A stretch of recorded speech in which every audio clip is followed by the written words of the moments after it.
Alhamdulillah wassalatu wassalamu ala sayyidina Rasulillah sayyidina Muhammad ibni Abdullah wa ala alihi wa sahbihi wa man wala. Tadi kita mendengar banyak nasihat dari para guru-guru kita yang dimana mengingatkan kita untuk makin bertakwa, untuk makin mengingat Allah subhanahu wa ta'ala, untuk makin takut tunduk di hadapan Allah subhanahu wa ta'ala, baik itu antara kita dengan Allah di rumah kita ataupun di luar, bersama masyarakat dan sekeliling orang-orang di sekitar kita. Kemarin kita telah melewati menunaikan daripada Idul Adha al-Mubarak, di mana lebaran yang telah kita lalui adalah lebaran haji Idul Adha, yang di mana lebaran bukan cuma kemarin, kata Sayyidina Ali bin Abi Thalib, kata beliau, al-yawm 'id wa ghadan 'id wa ams 'id wa kullu yawmin la na'sillaha fahuwa 'id. Kata Sayyidina Ali, hari ini hari raya, besok juga masih hari raya, kemarin juga masih hari raya. Setiap hari bagi saya, tatkala saya tidak bermaksiat, tatkala saya tidak melanggar perintah Tuhan saya, itu adalah hari raya kemenangan bagi saya atas nafsu saya, atas syaitan yang mengganggu saya. Ada Id, hakiki, hakikat lebaran adalah tatkala kita menang, tatkala diri kita menang, tatkala ketaatan di rumah kita menang, tatkala syariat menang. Ada hakikatnya Id. Di mana orang-orang soleh mengajarkan kepada kita setiap masa, setiap waktu, baik yang setiap hadir pengajian malam Jumat, entah di tempat ustadz atau tempat kiai atau dimanapun, diingetin takwa lagi. Besok paginya hadir Jumatan, takwa lagi, usikum bitaqwallah. Nggak lama hadir pengajian lagi habis maghrib atau lewat masjid, tiba-tiba takwa lagi. Terus diingetin tentang ketakwaan oleh orang-orang soleh. Kenapa? Sebab mereka adalah penerus lisannya Nabi Muhammad sallallahu alaihi wasallam, penerus misinya Rasulullah. Sebab Nabi Muhammad memiliki misi. Nabi Muhammad diutus oleh Allah subhanahu wa ta'ala di muka bumi ini untuk membawa pesan, untuk membawa misi, untuk membawa kabar. Kabar apa? Kabar gembira bagi mereka yang taat dan kabar buruk bagi mereka yang enggak taat. Yang memiliki ketaatan, kabar gembira masuk surga. Yang enggak memiliki ketaatan, banyak pelanggarannya, kabar buruknya masuk neraka. Wal'iyadzu billahi ta'ala. Siapa yang membawa misi-misi tersebut? Setelah Nabi Muhammad dibawa oleh para sahabat, dilanjutkan oleh para tabi'in, dilanjutkan oleh para tabi'in, dilanjutkan oleh para pewaris Nabi Muhammad, para ulama, para aulia, kekasih Allah, orang-orang soleh, mereka yang membawa membawa misi dan visi Rasulullah sallallahu alaihi wasallam dengan menyebarluaskan ilmu sampai ke tempat kita, sampai ke negeri kita, sampai kita mendengar kalam Imamul Haddad, kita mendengar ucapan-ucapan Al-Imam Ghazali, kita mendengar ucapan untayan nasihat daripada para a'immah yang lainnya di dalam kitab-kitab, di dalam para ceramah, para asatidz, para ulama.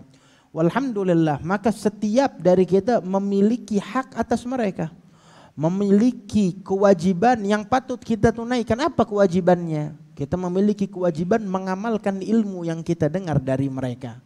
Dan kewajiban kedua adalah dengan kita menunaikan, bukan hanya menunaikan kita ngamalin, tapi menunaikan ilmu tersebut. Hak dari ilmu yang kita dapat adalah dengan kita bagikan ilmu tersebut kepada keluarga kita, kepada orang di sekitar kita.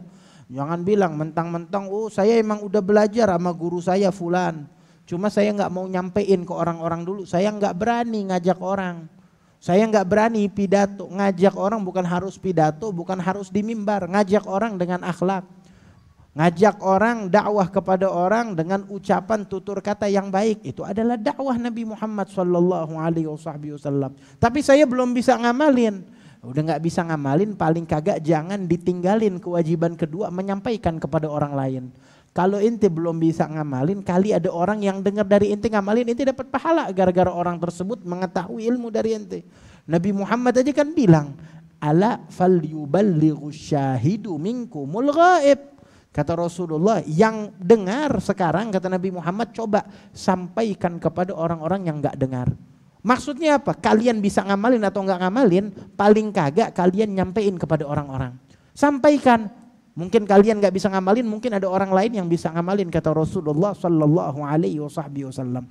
Maka dari itu para sahabat dari ratusan ribu yang haji bersama Nabi Muhammad di tahun ke-10, itu yang wafat di kota Madinah dan Mekah itu kurang lebih cuma 10.000 orang.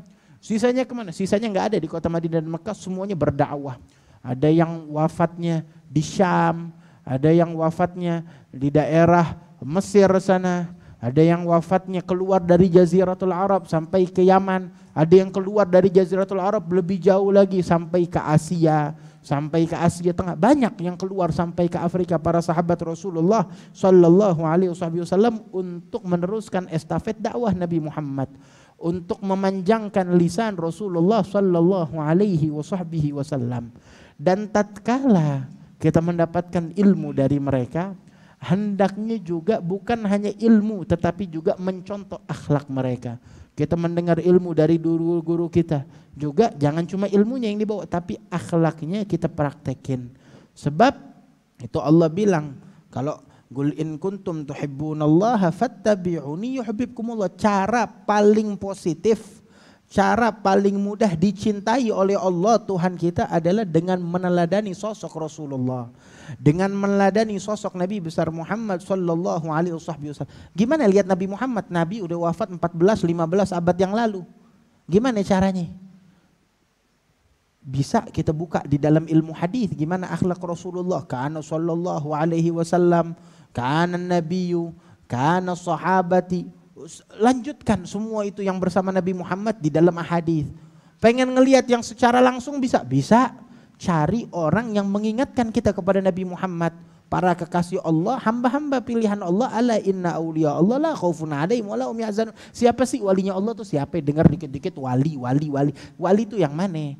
Kata Nabi Muhammad, alladzina idza ru'u dzukirallah. Mereka adalah orang-orang yang tatkala dipandang wajah mereka, tatkala dilihat muka mereka tuh enak ngingetin orang kepada Allah Subhanahu wa taala. Yang tatkala pertama kali dilihat oleh seorang Yahudi tatkala Nabi Muhammad masuk ke kota Madinah. Apa yang dikatakan Yahudi tersebut? Dia sebelumnya nggak pernah percaya. Dia dengar dari kitab-kitab Yahudi ada Nabi akhir zaman, cuma belum pernah ketemu sama Nabi Muhammad. Tatkala Nabi Muhammad sallallahu alaihi wasallam pertama kali masuk ke kota Madinah, apa kata Abdullah bin Salam? Katanya, usyhid, saya bersaksi bahwasanya itu yang datang wajahnya adalah wajah Nabi. Tahu dari mana? Sebab saya melihat di wajahnya tidak ada kebohongan. Baru ngelihat wajah, belum ngobrol, belum dengar ucapannya, cuma saya bisa baca wajahnya bukan wajah tukang bohong. Maksudnya apa? Saya langsung ingat Tuhan dengan melihat wajah dia. Dengan melihat wajahnya, belum dengan ucapannya, belum melihat akhlaknya, belum mendengar nasihatnya, udah mengingat Allah Subhanahu wa taala. Begitupun juga para sahabat. Tatkala mereka pertama kali dilihat oleh orang-orang yang mungkin belum mengenal Nabi Muhammad, langsung ingat kepada Allah. Nabi masuk kota Madinah, itu orang-orang muslimin di kota Madinah udah masuk Islam berkat siapa? Berkat Mus'ab bin Umair. Berkat para sahabat yang dikirim oleh Nabi Muhammad yang semuanya berdakwah dengan akhlak mereka, dengan tutur kata mereka, dengan ucapan mereka, sampai-sampai mereka percaya ini seorang wali. Ini adalah orang yang memiliki hubungan dengan Tuhan dan mereka pun percaya beriman kepada Tuhannya. Berkat mereka orang-orang soleh pilihan Allah Subhanahu wa taala. Terus di zaman kita nyari orang soleh, ada banyak orang soleh. Gimana cara nyari kekasih Allah supaya kita kenal dengan Nabi Muhammad? Cari yang kalau kita duduk sama mereka mengingatkan kita kepada Rasulullah. Yang kalau kita duduk bersama mereka, dunia itu kita lupakan walaupun hanya sesaat. Itu para salafun shalihin, itu mereka mengatakan, saya enggak merasakan hidup di dunia. Selama saya hidup bertahun-tahun sama guru saya enggak merasakan hidup di dunia. Sampai kapan? Sampai tatkala guru saya wafat, Al-Habib Abdullah bin Husain bin Tahir wafat, baru saya ingat dengan dunia. Sebelumnya saya duduk sama beliau, yang saya ingat akhirat, yang saya ingat ketakwaan, yang saya ingat zikir, yang saya ingat sholatnya, yang saya ingat bacaan Al-Qur'annya, yang saya ingat adalah kumpulan zikirnya, majelis, itu aja yang saya ingat. Tatkala dia wafat baru ingat, oh kita lagi di dunia. Kita masih di dunia yang penuh dengan kesumpekan, dengan kegundahan. Kok bisa dia lupa tuh di saat-saat itu dengan dunia tuh gimana? Emang dia nggak makan? Emang dia nggak kerja? Cuma dia nggak terobsesi dengan dunia. Nggak ada di dalam pikiran dia obsesi untuk mengejar dunia, untuk cinta kepada dunia. Kenapa? Sebab di majalis mereka orang-orang soleh nggak ada pembahasan tentang dunia, nggak ada pembahasan tentang harta, nggak ada pembahasan untuk mengajak orang-orang mencintai dunia, itu nggak ada. Sebab hubbud dunya ra'si kulli khati'ah. Mencintai dunia adalah sebab permasalahan utama dari segala keburukan. Wah, kalau kita mau ngelihat orang-orang soleh ada banyak. Ada banyak sampai zaman kita, sampai detik-detik ini banyak orang-orang soleh yang bisa kita dengar cerita mereka. Kita melihat kepada mereka. Kalau ada cerita yang aneh-aneh, misalnya tentang ini dan itu, silakan mau percaya atau tidak percaya. Akan tetapi ketahuilah bahwasanya kalau kita melihat dengan mata kita kesolehan seseorang, ketakwaan seseorang, apakah kita akan memungkiri atau akan menafikan kebaikan orang tersebut? Adalah, oh ini saya percaya ini orang baik ketakwaannya, tapi saya nggak percaya sama keramatnya. Saya nggak percaya kalau dia begini. Siapa yang ngajak inti percaya? Kita nggak diajarin untuk ngajak orang percaya untuk mencari keramat, kagak. Kalau memang keramat itu ada, memang ada. Di dalam Al-Quran kita mendengar kisah orang-orang soleh yang memiliki sesuatu yang di luar daripada sesuatu yang di luar otak manusia. Sebagaimana cerita Nabi Sulaiman. Minta tolong sama jin, siapa yang bisa ngebawain saya tempat duduknya Ratu Balqis yang ada di Yaman dibawa ke Palestina, siapa yang bisa? Gak ada yang bisa bawa dalam sekejap. Kata iblis, kata ifrit, saya bisa. Kata jin, salah satu jin pemimpin jin yaitu ifrit, saya bisa membawanya Nabi Sulaiman yang beriman. Berapa lama? Ya tatkala engkau bangun dari tempatmu udah selesai, udah saya bawa. Tapi kata Allah ada orang yang dia bukan jin, dia manusia biasa. Qalalladzi indahu ilmun minal kitab. Manusia biasa, bukan nabi, bukan rasul, tapi dia memiliki keilmuan. Memiliki keilmuan dari kitab-kitab terdahulu. Berarti siapa? Dia orang soleh, dia waliullah. Apa yang terjadi? Sebelum engkau berkedip, udah selesai tugasnya. Benar. Sebelum dia melirik, melainkan kursinya udah ada di samping Nabi Sulaiman. Di dalam Al-Quran dikisahkan. Apa itu yang terjadi? Mau dibilang keramat, mau dibilang apa lagi namanya mukjizat atau apapun, intinya dia bukan nabi, dia bukan rasul, tapi atas dasar izin Allah karena ketakwaan dia pindahkan. Allah Ta'ala berikan apa yang dia inginkan. Lahum ma yasha'una inda rabbihim, apapun yang diinginkan oleh hamba-hamba Allah itu diberikan oleh Allah Subhanahu wa Ta'ala, walaupun terkadang gak masuk akal. Maka dari itu mereka orang-orang soleh yang sekarang kita udah mendekati daripada hari-hari di mana peringatan orang-orang soleh di mana-mana. Ini udah masuk bulan Dzulhijjah.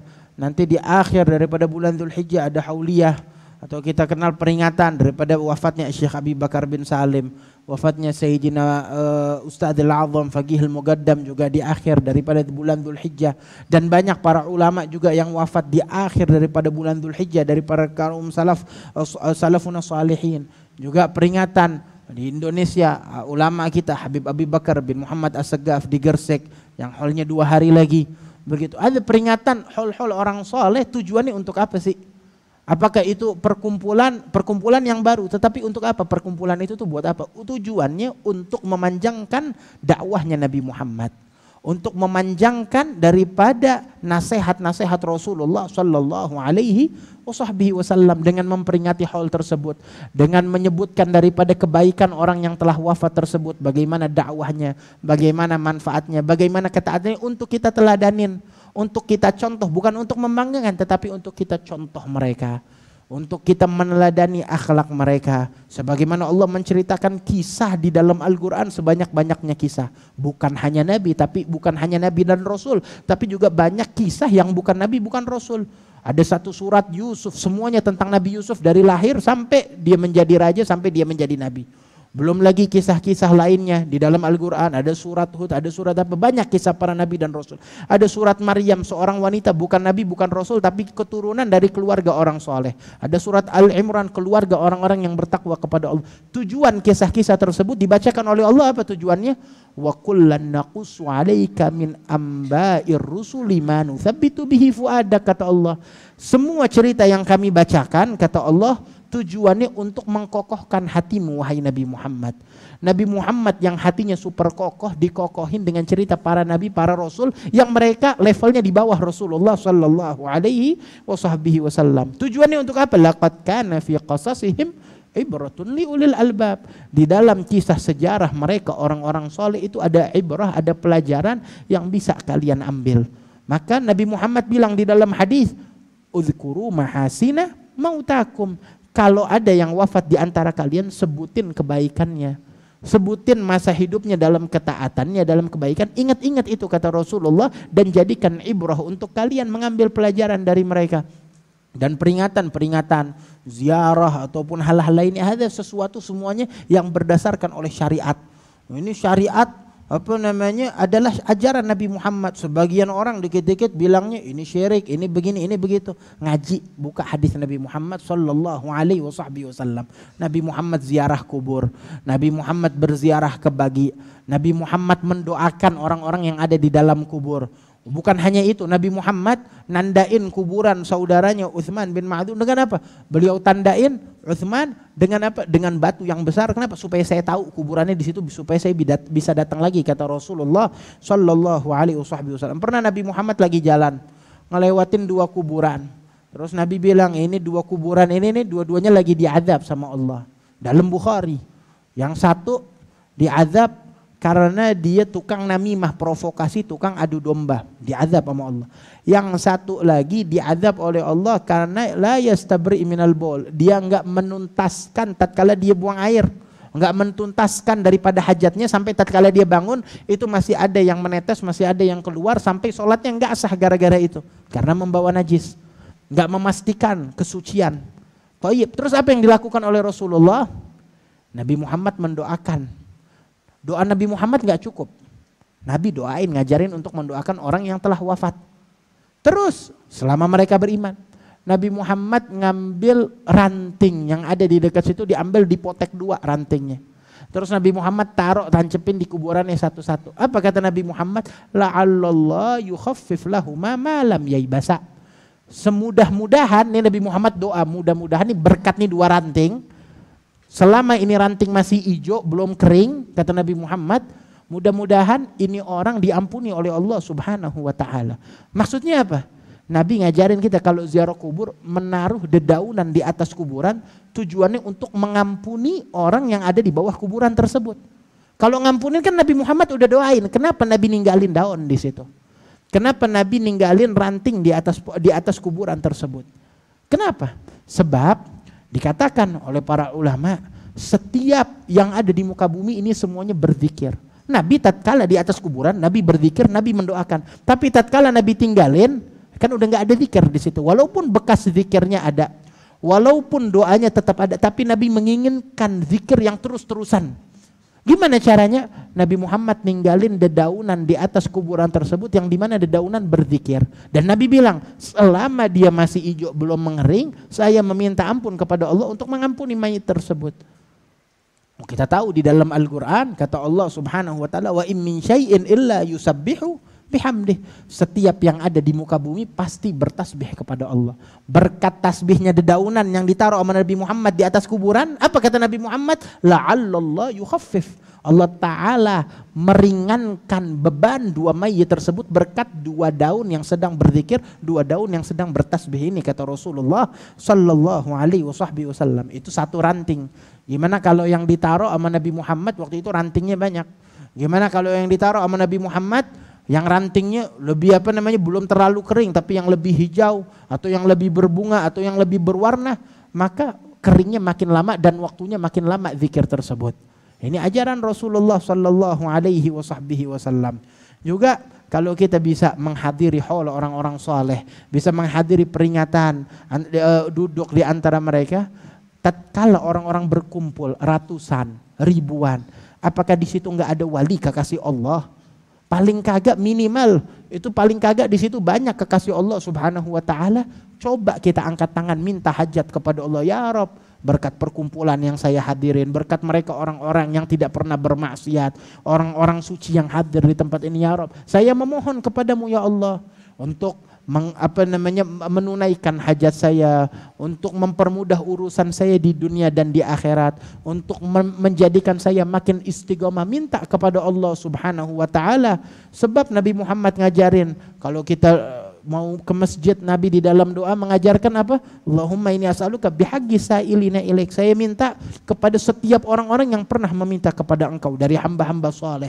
Minta kepada Allah dimanapun tempat, dimanapun perkumpulan. Yang bisa menghadiri perkumpulan bersama orang-orang soleh, minta kepada Allah. Yang belum bisa hadir bersama mereka, tatkala mereka berkumpul di waktu yang sama, angkat tangan minta doa, ya Rob, saya nggak bisa hadir sama mereka, paling kagak saya pengen keberkahannya. Ya Rob, saya meminta istiqamah. Itu keramat. Kata Habib Ali bin Muhammad Al-Habsyi, saya minta kepada Allah keramat apa? Keramat apa? Kata Habib Ali, nabgha karamat tazku jami'ul uqul apa?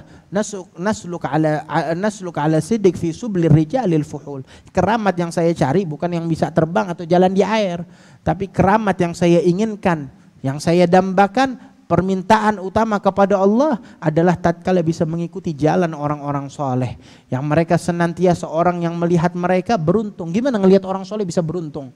Orang ngelihat Nabi Muhammad jadi sahabat jadi beruntung.